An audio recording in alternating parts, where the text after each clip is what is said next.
We are back. This is Locked On Phoenix Suns, and I'm your host, Brendan Clean. I cover the Suns in the NBA at SB Nation as well as Dime Magazine. Follow me on Twitter at Brendan Clean14. Follow the show on Twitter at Locked On PHX Suns. Back. I had to take a break. I could not do a bonus episode for you all. Back on YouTube, though, today, and back, obviously, for a post-Game 5 podcast. I was at the arena last night. I'm going to give you all of my thoughts on the game. And again, hopefully, I don't know if I'll cheer you up, but hopefully I can at least provide a little bit of understanding of what went wrong. And I think there's some things to still feel good about. Look, it's still a series. This could be over already if the Suns had not won games 1 and 2. So we'll get into Jrue Holiday's big night, why I don't necessarily know if he can shoot that well again, why I do think Devin Booker can after his second straight 40-point game.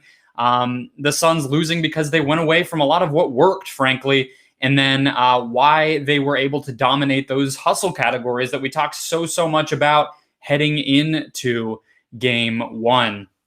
Today's show is brought to you by Spotify Green Room. Download the app and join us this week on Friday afternoon, as always, to get in on the action. Okay, so again, it is a 123-119 Phoenix Suns loss, punctuated by a ridiculous Giannis alley-oop, a Devin Booker turnover, some Giannis missed free throws, just a classic ending, not a lot of stoppage, a game that, if it had gone the other way, we would have called incredibly entertaining, incredibly fun, but that's not how it feels, of course, when it doesn't go your way. The biggest story to me, though, and it's an area where on one end, you don't necessarily think that there's a lot of analysis to go into it. I'm going to do my best.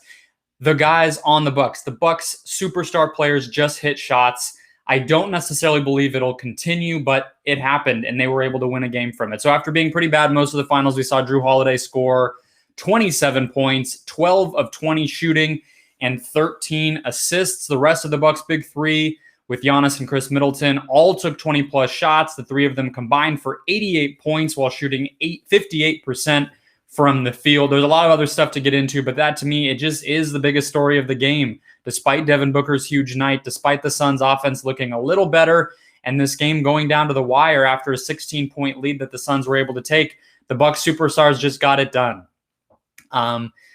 Chris Middleton did this in Game 4, not as big of a surprise to me. It's really Jrue Holiday.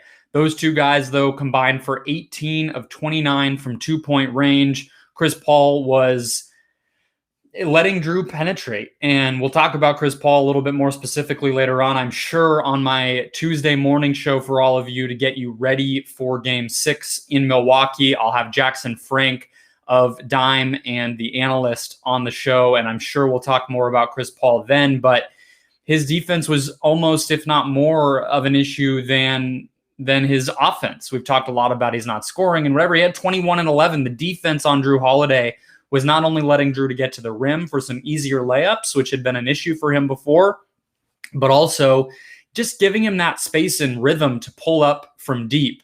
And I think that the pick and roll defense, I'll get into more. We're going to talk about the second quarter. I don't want to devote a whole segment to it because it's just going to be too dark, but it is. It's going to be too dark. But I do want to weave some of that second quarter stuff in. That's where Milwaukee was able to come back and retake their lead. All of that contributed to Jrue Holiday having a career night. And again, 27 and 13 on 50+% shooting. Just a game that, the Bucks acquired this guy to have that unfortunately the Suns got the wrong side of after a pretty disappointing series on offense for Holiday most of the rest of this stretch. So I guess where I want to go next is it sustainable? The Suns, we saw from the jump, were switching basically every single pick and roll. That meant that guys like DeAndre Ayton had a crack at Chris Middleton. We saw basically every possible switch up that you could imagine because the Suns, no matter who was involved, they were going to switch. So I think that contributed to why the shots were difficult. I think most of the players on the Suns held up in one-on-one matchups. I already mentioned Chris Paul being the exception there, but that was kind of the game plan. I think it was fairly successful. We'll get into what wasn't so successful, but I think if that continues and the guys hold up and some of those other things get cleaned up, I do think the defense is sound and sustainable. Drew Holiday in the playoffs so far, I have this number, is shooting 30.1% on pull-up threes. He was 40% in the regular season. So, these 1-game samples, even a 7-game sample is pretty tiny. And up to this point, Holiday had looked more like the guy that he had been the rest of the playoffs, not really taking a lot of pull-up threes, not really making them, making it much of a weapon for Milwaukee. That really changed. He was comfortable again early because Chris Paul was not getting through those screens. Holiday was taking some deep ones, and that to me is going to be a big thing to watch. Does it go back to what it's been the rest of the postseason, or does it crater back down to what it was, or does it stay back at what it was in the regular season, which was 40% on pull-up threes, a really, really big part of his game. On the other side, Middleton, this is who he is. I said he did it in game 4. He also did it to close out the Hawks in the previous series. He also did it late in that game 7 against the Nets back in the second round. He's a tough shot maker. That's why he's in the NBA. That's why he's a max player. But I do think just maybe somewhat of a silver lining is he's done it for 2 straight games now. Do those shots continue to go in throughout 2 more games if the Suns can push it to 7? I mean, at this point, I'm not going to doubt him, but I also think that there is something to wondering, is a guy really going to shoot, 50+% on contested pull-up 2s for 4 straight games, which is what it would be? I don't know. I did think late the Booker on Middleton and Mchale on Drew assignments that we saw in the fourth quarter was pretty good.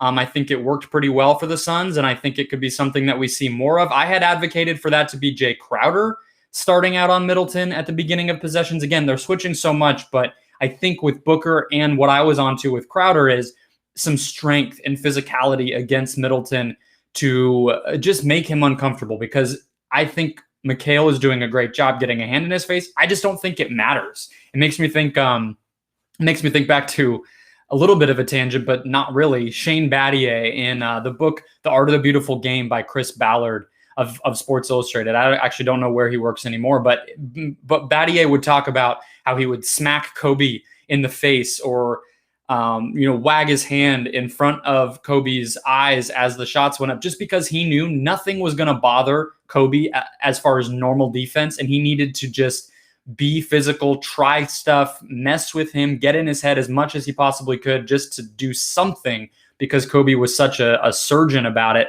And I think that's where we are with Middleton. So Booker was able to get him off of his spots a little bit. Crowder did the same. But I think just at the end of the day, to me, if you're betting on which of the big time scorers in game 5 are going to continue it in game 6, Holiday's at the bottom. Middleton is right there. And then Booker, to me, I just trust it more.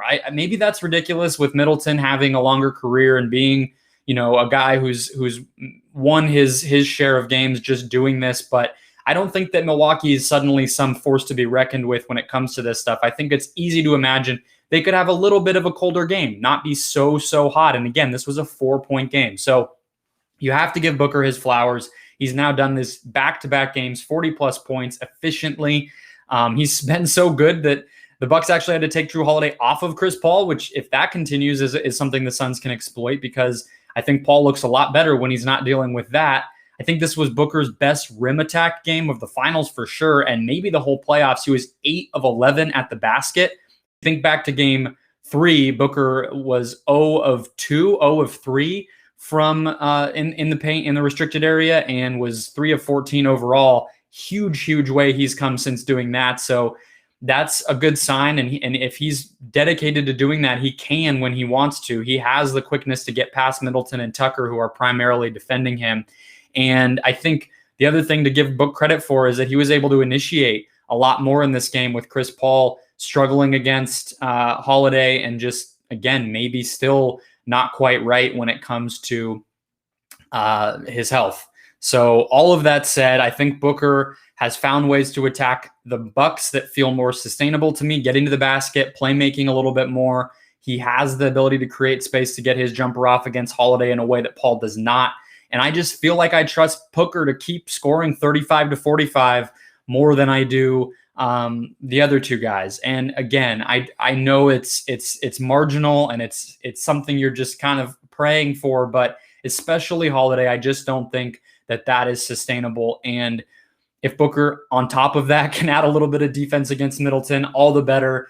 This is crunch time. This is where superstar players show that they're superstars. Booker has proven he's up to it. He's going to have to do it at that level or even higher in a game 6 or a game 7.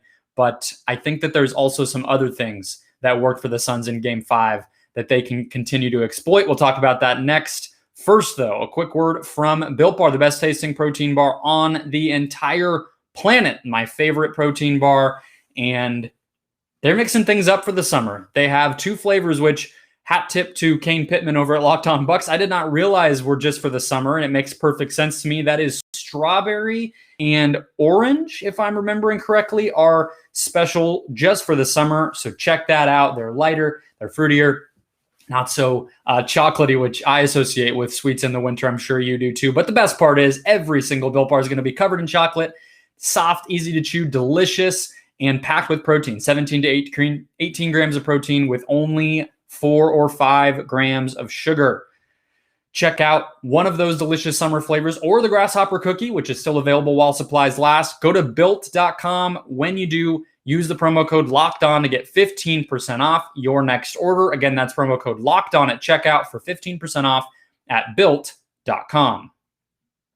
Okay, continuing on here, and I think that the Suns lost because they went away from what worked. So you could look at that 2 ways. Was that good because they found those things, or bad because they were not able to sustain them? That's really going to be what I talk about the next couple of segments. So just to set the stage on this, early on, the Suns, obviously, they get out to this 16-point lead, 37-21 after the first quarter. They were doing a lot of stuff that made a lot of sense to counteract the Bucks. They were setting these high drag screens almost near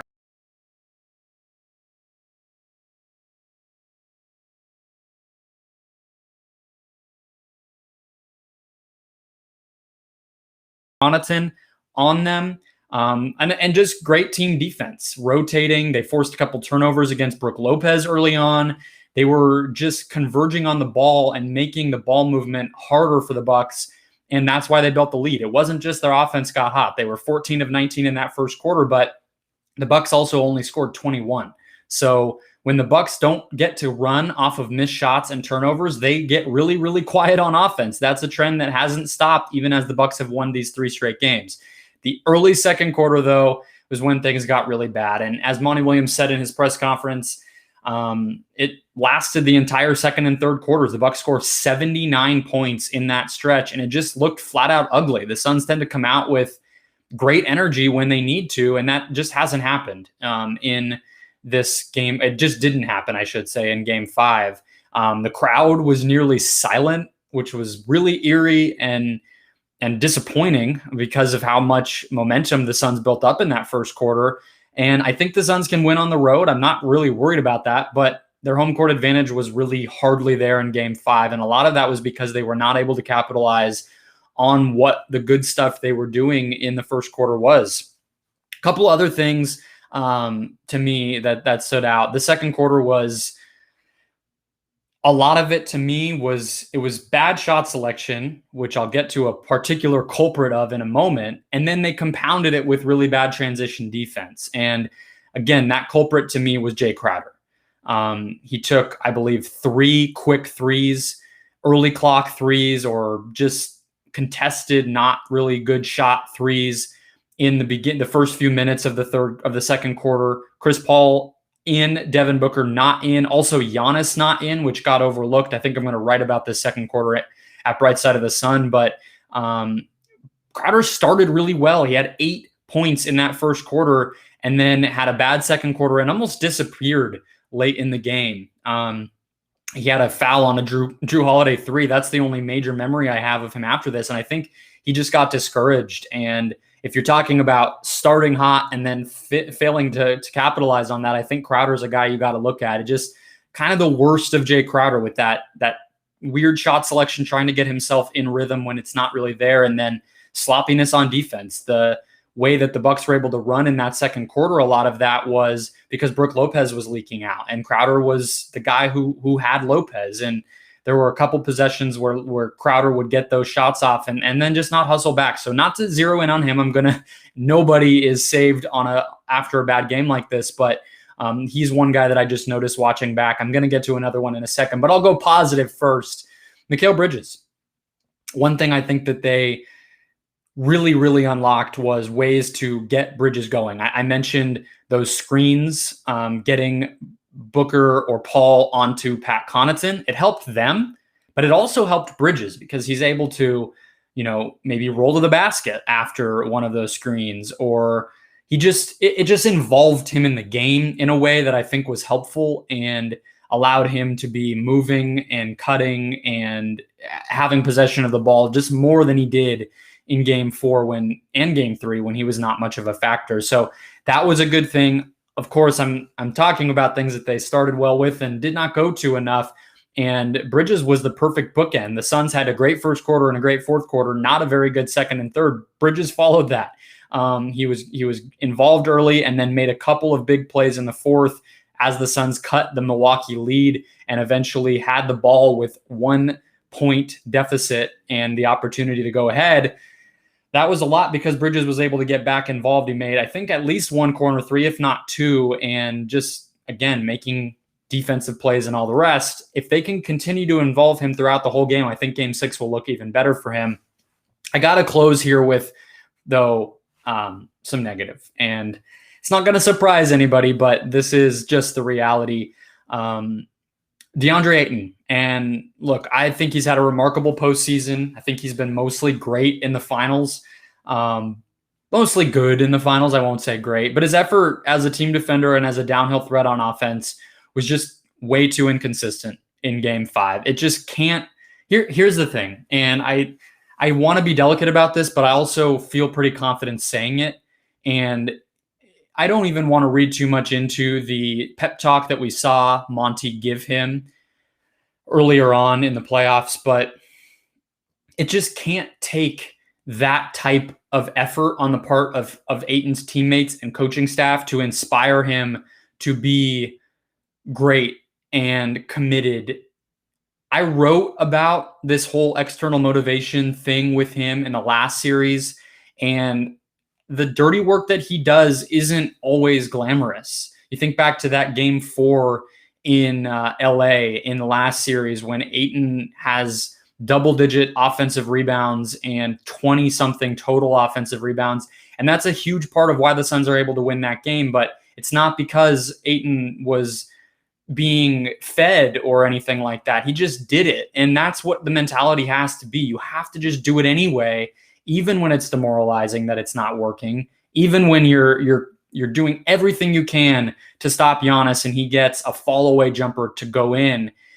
You have to just stick with it. And Monty even subtly called out Ayton. This is me reading into it, but I'm pretty sure he specifically said some things about Ayton, and then later on in his press conference didn't name him specifically, but I think it's who he was talking about quite a bit. So it was a lot about the inconsistent rolling in the second half. And then Monty said, quote, some players had great energy to close the game, but not all. And I think it was Ayton. We also saw that horrible post jumper in crunch time in a key possession that had no chance and clanked off and resulted in a Bucks transition bucket.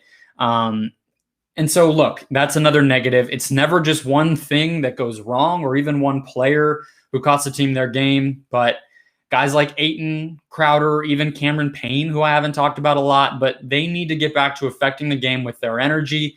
And as a team overall, though, the Suns did do a better job in the hustle stats. They need to commit to that even more and get that consistent energy. We'll get to that next, though. First, a quick word from our friends at BetOnline.ag. BetOnline is the fastest and the easiest way to bet on all of your sports action. We have the MLB back after the All-Star break, heading into the stretch run. Take your mind off the Diamondbacks by betting on some of these other things.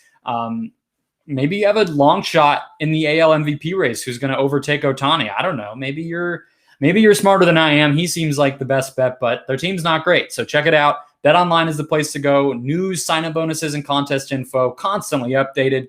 Do not sit on the sidelines anymore. Get in on the action as teams prep for their run to the playoffs in the MLB and a title in the NBA. Head to the website right now or their mobile app.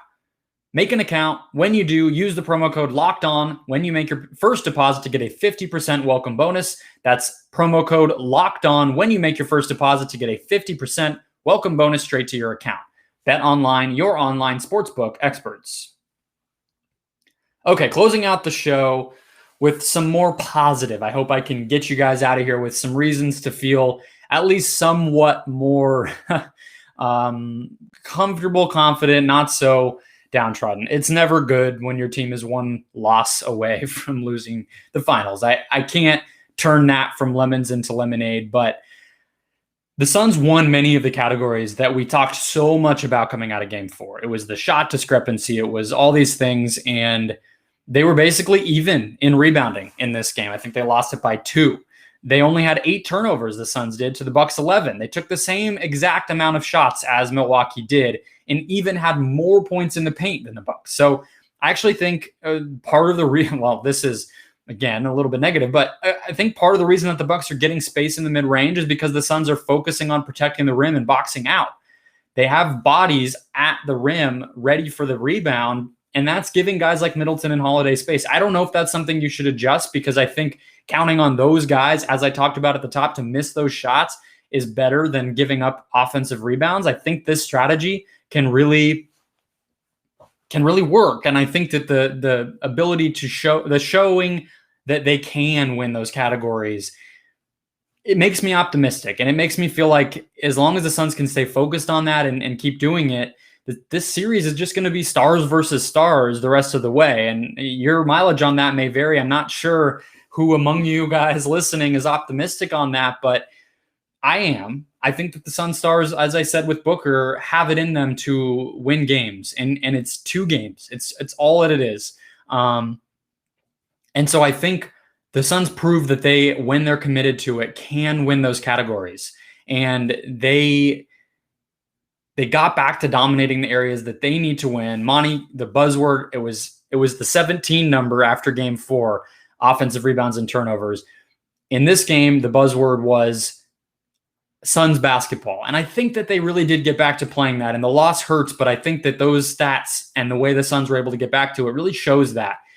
The one area, though, that the Bucks still won, and I don't know if it's possible to beat them in this. I think it might just be part of what you have to assume will happen, is the fast break points. I have some ideas on how it could flip, but this was Milwaukee's best transition game of the series. Not quite in fast break points, but transition offensive efficiency, even with the Suns making so many shots and not turning the ball over. The Bucks were just frankly running every single chance that they had. Any missed shot, any turnover, even made shots, the Bucks were going to run, and they found really good success with it. Their offensive rating in transition in this game, which I've been giving you guys after pretty much every contest, was 188.9, and just 110 in the half court. That's a humongous discrepancy. Now, the 110 was better than it has been. I would say it's, if I'm remembering right, their best half court offensive rating in the series, but it was still worse than the Suns was in this game. The Suns are a better half-court team than the Bucks. We haven't seen over the past 3 games a matchup where the Suns are able to use that to their advantage enough to win the game, but that has held true, and it's a big reason to be optimistic that if the Suns can continue to make Milwaukee into a half-court team and those lucky shots don't go in as much, the Suns have a path to victory. But I do want to talk about how the Suns can stop the Bucks in transition. So it's a pick your poison, because freaking Bobby Portis and Pat Connaughton have turned into Klay Thompson and Kevin Durant, seemingly. It's what it feels like. And again, it's one of these things where in a 7-game series, there's not always a lot you can do there. But I think that's the poison to pick. I think you just leave the shooters as much as you can. You sell out against Giannis and Middleton and Holiday, because I don't want it to sound like I'm saying just sell out against Giannis, because that's what got the Suns into trouble in other games, because Giannis was able to find Drew Holiday in Game 3, and other guys, Brook Lopez, like I talked about, was able to leak out. Those are 3 alarm fires when a superstar on the Bucks or a high-level player on the Bucks has a scoring opportunity open in transition. What I don't think is as much of an emergency is a 3 from Connaughton or Portis not super open with a guy closing out on them multiple times in a game. And they've made those shots for the most part. But if you're betting on something to not continue, it's that more than it's, oh, well, Giannis will just miss layups at the rim or anything like that. So it's a pick your poison. I also think within that, you can try to draw charges, stay attached to the superstars, make sure that they don't get easy baskets, that they are not able to get in rhythm, get confident. They were running with not just Jrue Holiday or Giannis. Middleton was able to handle the ball coming up the floor in a lot of moments, and you just need to find them, stay with them, and stop them.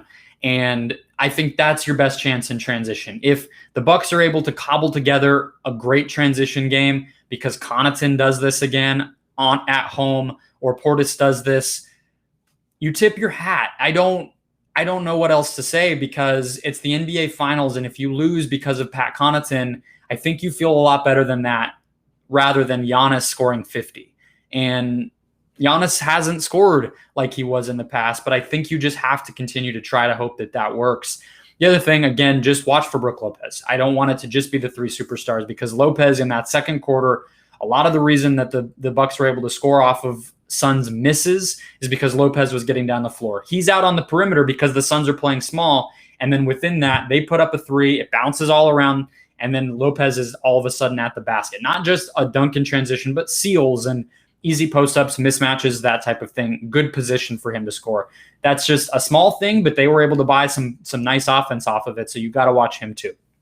So that's all I got for you guys. I'm going to talk more with Jackson Frank tomorrow and get you maybe some more keys, maybe some more Chris Paul talk.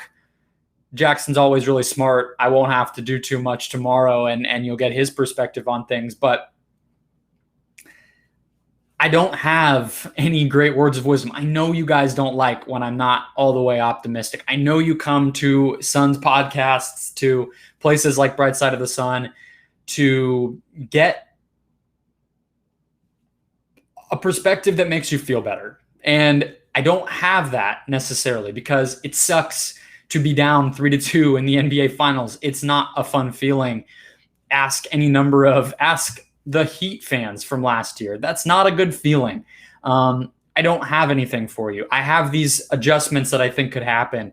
I have the idea that this Suns team, I still believe, can get back to what they looked like in games 1 and 2. I think the people in the Suns building are confident that this team can do this and be resilient and bounce back. It's hard. They're going to have to do it on the road. They're going to have to win a game 7, which a young team having to do that has not necessarily been tested with a point guard whose health situation is a big question mark. It's hard. The Bucks are obviously the favorites. They're 1 win away. They're going to be headed home feeling like the world is their oyster, and they are tantalizingly close to getting this done, but it's not over. It isn't. And I'm going to be, grinding through the next couple of days, waiting for the tip-off of Game 6, just like all of you are. And we'll all get through it together. I'm going to be back with you on Tuesday morning, like I said, with Jackson, getting you ready for a legit preview of Game 6. And we'll be there together. I'm going to be back, of course, getting you ready, getting you through with my recap the minute that the buzzer sounds. It's a road game, so I don't even have to wait to get home on Tuesday night. Be looking out for that. That'll be Wednesday's show. And then hopefully we're on our way to a Game 7. I'm sure you all feel the same way.